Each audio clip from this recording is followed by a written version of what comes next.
to 1 Samuel.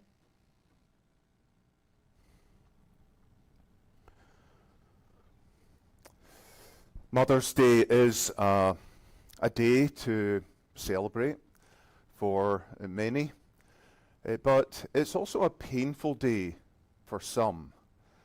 There are women who have lost a child. There are women who are estranged from their children. There are women who have not had a child, and there are women who are unable to have a child. And these situations are painful and often ignored, especially on Mother's Day, and therefore I wanted today to highlight this and try and bring some consolation from God's Word as part of a series called Redeeming Ruined Relationships. And especially this problem, I want to be a mom. It's a very natural, a very normal longing in the heart of women everywhere. And of course there's the dad side of it too. Sarah and James are an example of the kind of pain this causes. They've been trying for a child for 4 years.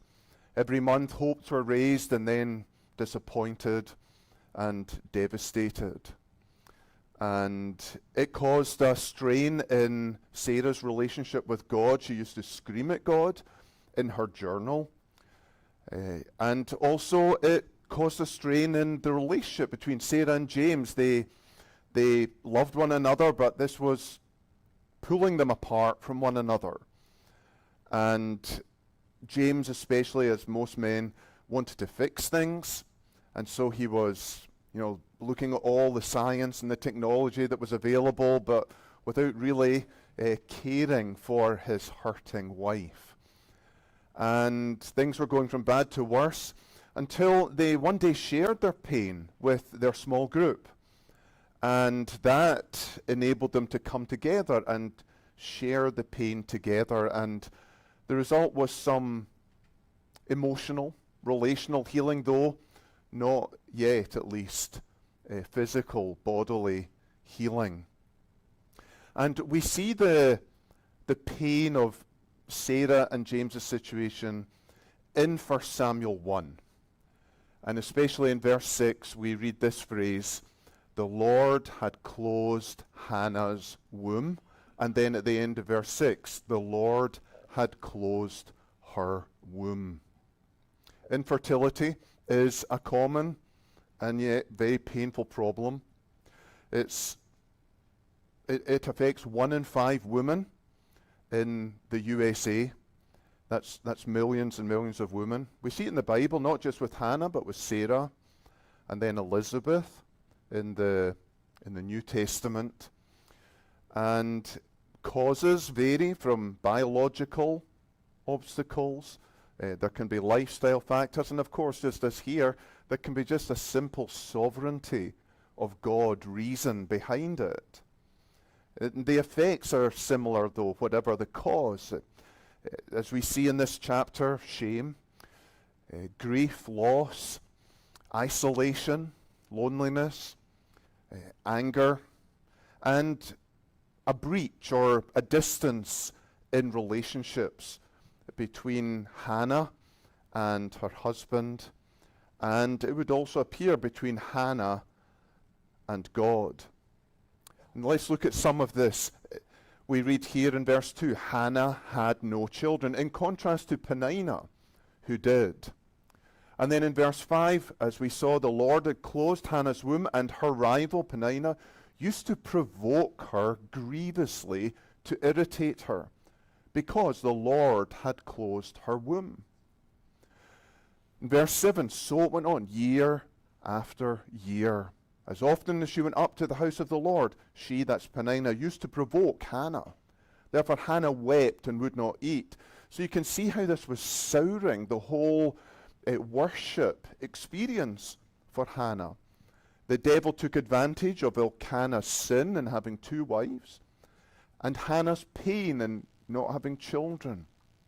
And to rub her face in it more, stirred up Peninnah to demean her and diminish her.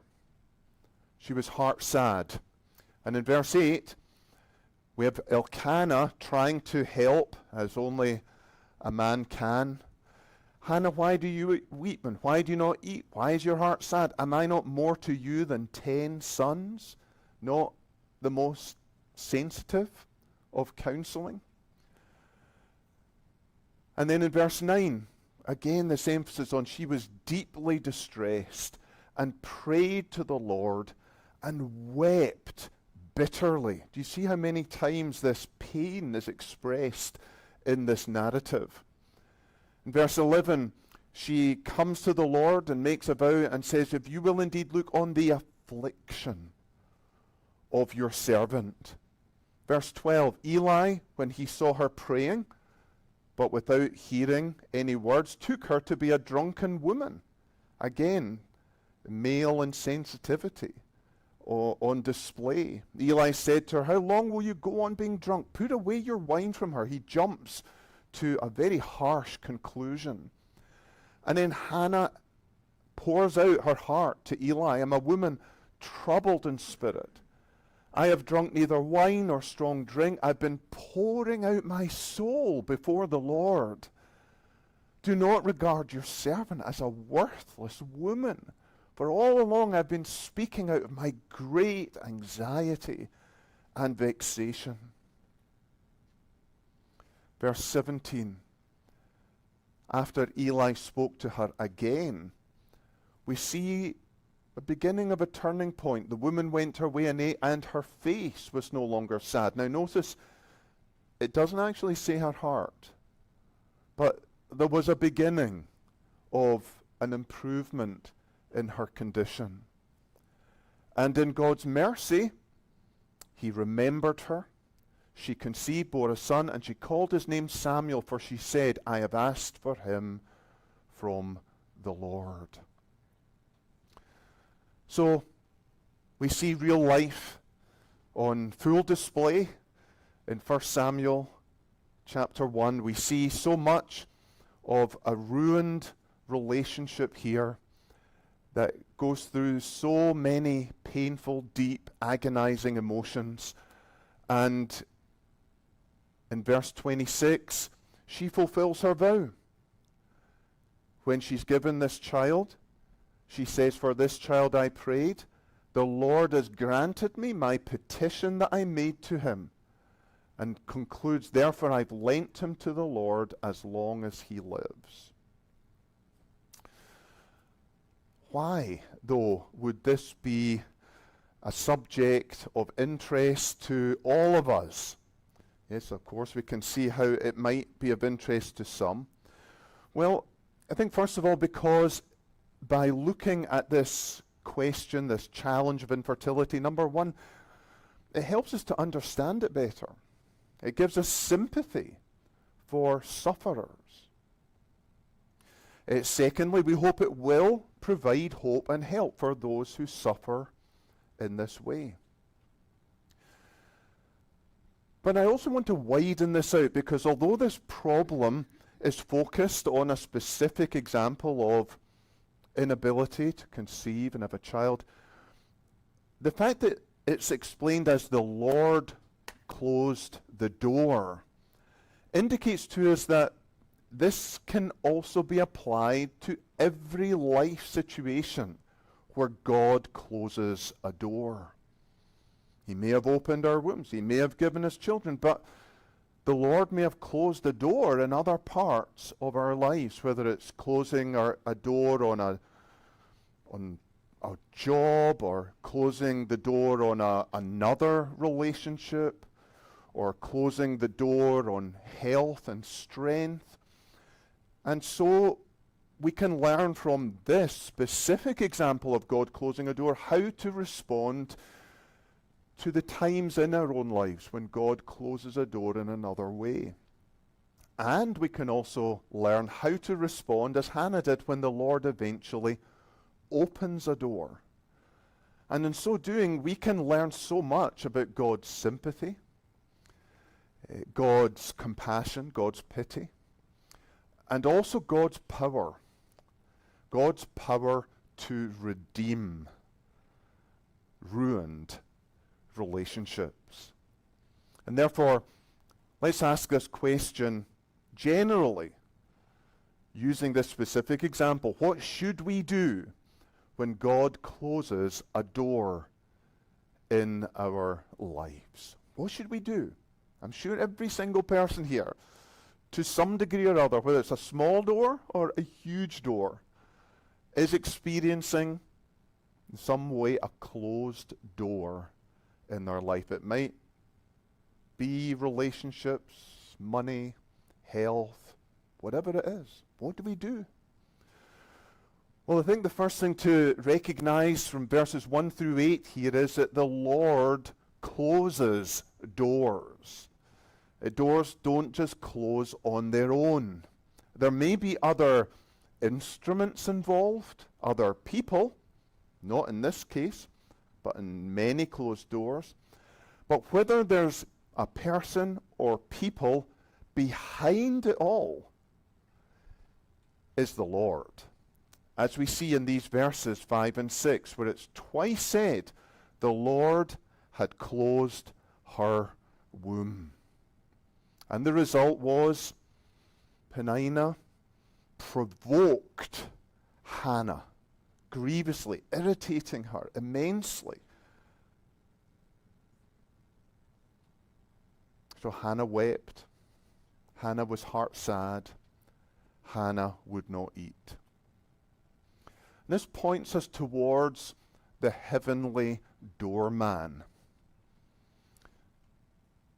If you ever go to important events, you'll often find doormen, bouncers maybe they might be called, people who have been put in place to guard a door. Some very posh restaurants and clubs have them. And oftentimes these are people who are very muscular and strong, to try and deter anyone trying to gate crash, trying to push through the door that was closed upon them. And if you know anyone who has that position, you'll know that it's very much a despised position, that doormen have to take a lot of abuse. They are viewed by people who want past them as just nothings. They will yell at them, they will scream at them, they will spit on them, they will try and push their way past them. They treat them like dirt. They have no respect. Earthly doormen are often disrespected, but this heavenly doorman deserves and demands respect. When he closes the door, the right response is submission, not fighting. That doesn't mean we don't pray, as we'll see, but even the prayer has to be in a spirit of submission. Not anger, not hostility. And if we do, we will suffer spiritually. We might be suffering financially or relationally or socially or physically, but if we try and push past the heavenly doorman or despise the heavenly doorman, we will suffer spiritually as well. Because he is not just Lord of lords, he is Lord of locks. He is the doorman. That's where this passage first of all directs our attention, to recognize that behind all human hands there is a divine hand that has closed a door. And so we recognize the Lord closes doors, This is how we often are, isn't it? I believe this is how Hannah was. It doesn't really speak of a submissive spirit, does it? Although, as we'll see, God brought Hannah to that eventually. So the Lord closes doors. But why does he do that? Why does he close doors in our lives? Here's why. To open our mouths. To make us pray. To make us cry out to him in prayer. Because no matter how many doors are closed in our lives, heaven's door is always open. And the Lord's ear is always open. God never closes the door of his ear to anyone who comes and cries to him. And we see that in this instant. Hannah was irritated, she was annoyed, she was frustrated, but she took it to the Lord and she lay it out before him. We see in verse 10, she was deeply distressed and prayed to the Lord. She wept bitterly and she vowed a vow and said, "O Lord." So here, there's a turning, a beginning of a turning. She comes to the Lord instead of running away from him in anger, and she begins to speak to him as her Lord, as the one who is Lord of Locks, not just Lord of Lords. And we see it was a submissive prayer. Look at the 3 times she says, "Your servant, your servant, your servant," in verse 11. Look on the affliction of your servant. Remember me and not forget your servant. If you will but give to your servant a son. And so we see here she is beginning to take the place of submission and acceptance, and indeed of recognizing the lordship of God over her life. That she is not sovereign. She doesn't dictate the terms, but he does. And we see how her spirituality, it begins to manifest itself in a healthy way.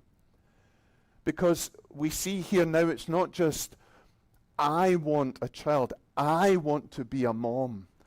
But the motivation now is, please, Lord, give your servant a child so I can give him back to you. She says, if you do this, I will give him to the Lord all the days of his life, and no razor shall touch his head. It's speaking of, that is a description of what's often called the Nazirite in the Old Testament. It was somebody who was not in the priestly class, but who dedicated themselves to the Lord, and they were identified by the fact that they never cut their hair. This was somebody who didn't care about worldly appearances, but was totally dedicated to the Lord's service. And so here now she begins to see a child not as something that is merely personal satisfaction, but a child as someone given by God to be given to the Lord and to be raised for him. And so as heaven is opened, her mouth is opened, this prayer moves from sadness to submission, and from selfishness to service. The Lord opens her mouth, and she goes through this prayer, and at the end is accused falsely of being drunk.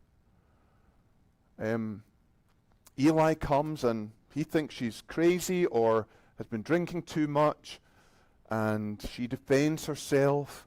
No, I've just been pouring my soul out to the Lord. I've been speaking to him all of my great anxiety and vexation. She's saying, the Lord closed a door, but the Lord has opened my mouth.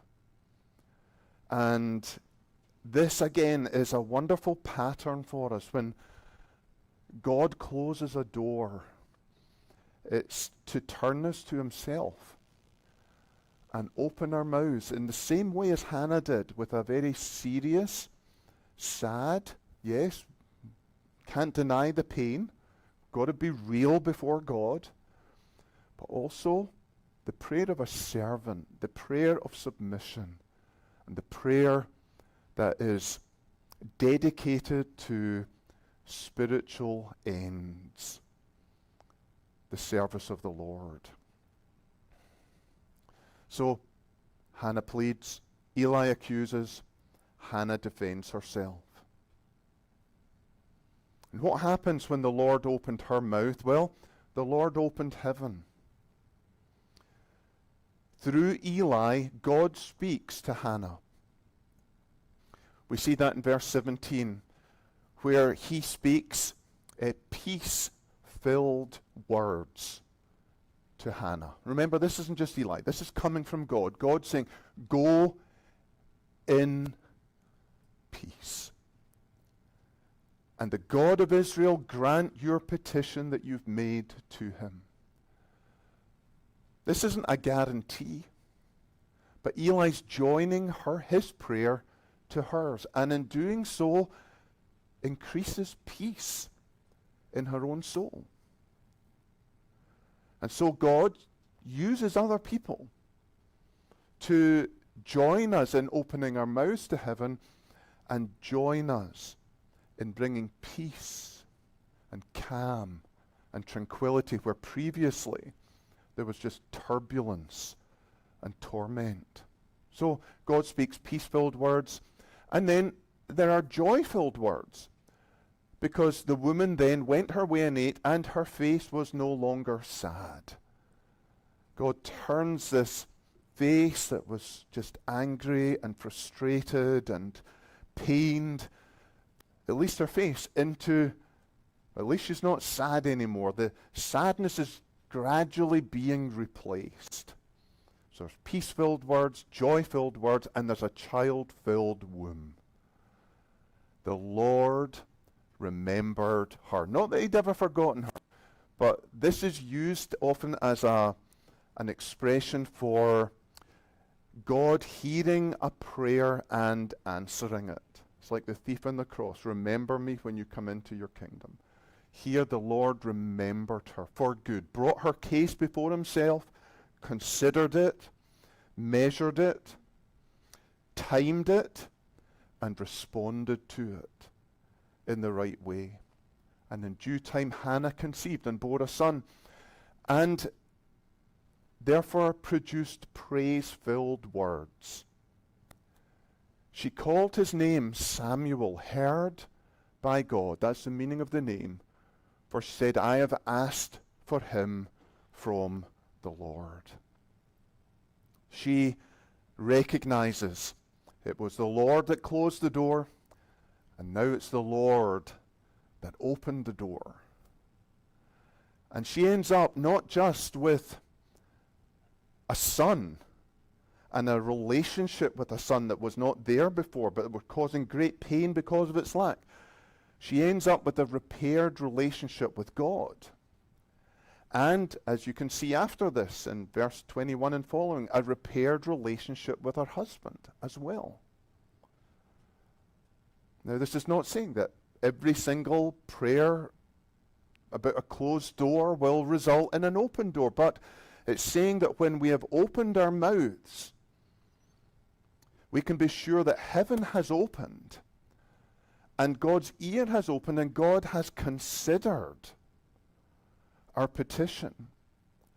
And having done so, then we can walk away filled with peace, filled with joy, filled with praise, and filled with the knowledge that though he may not fill us with what we perceive we lack, he will fill us with what he knows we need.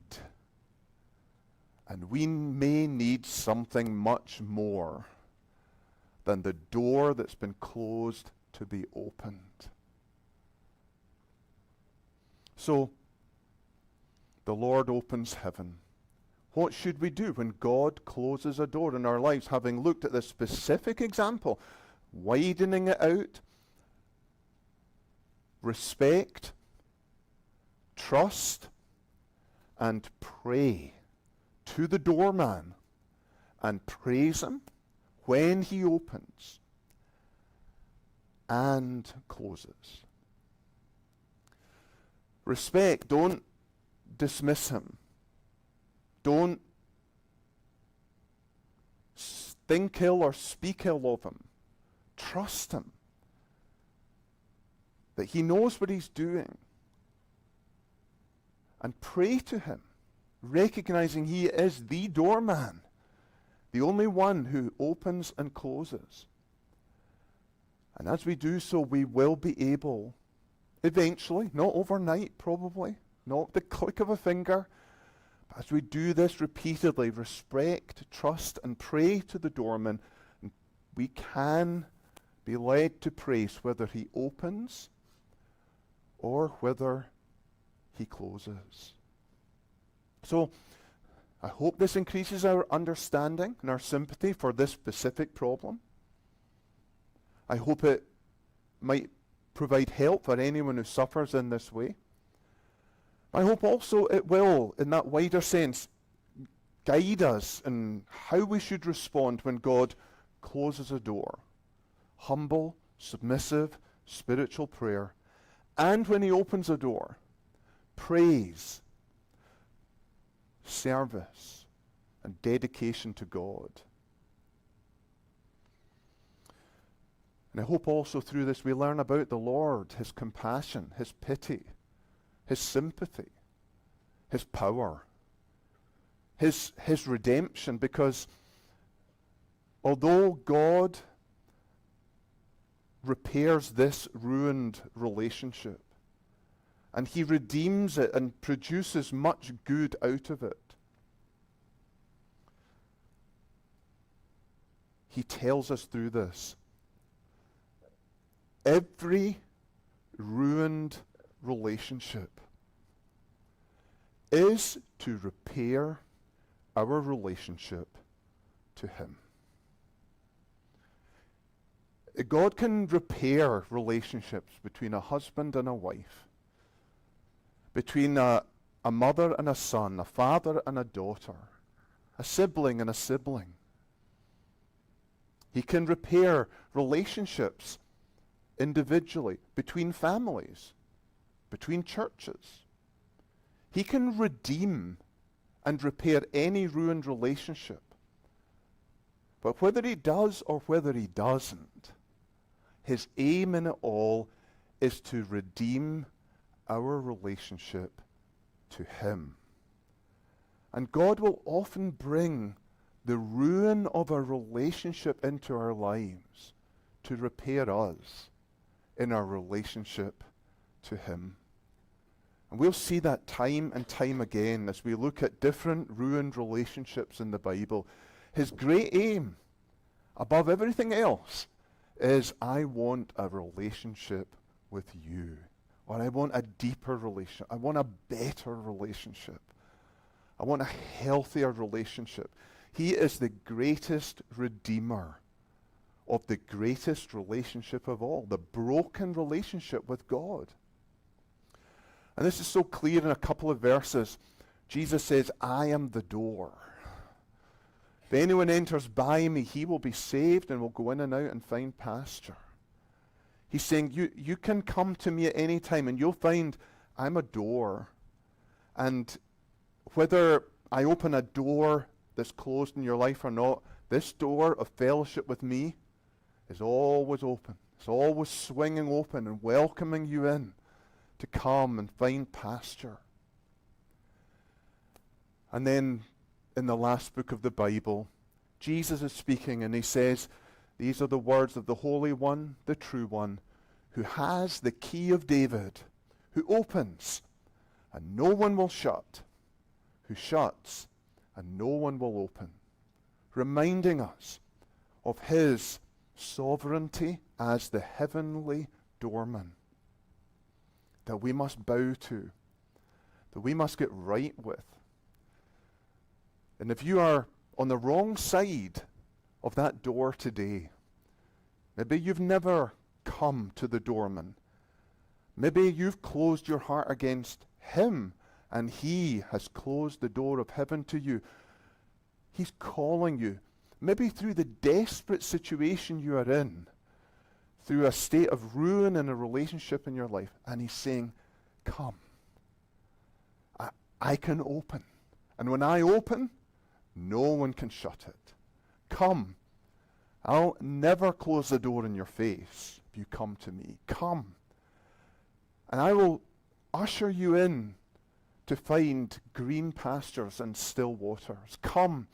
And we can build a fellowship and a friendship we've never had before.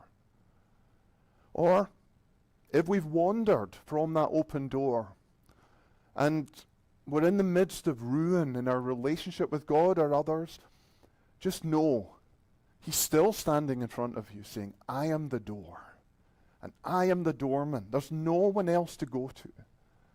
Come and open your mouth and I will open heaven and pour out all the blessings you need.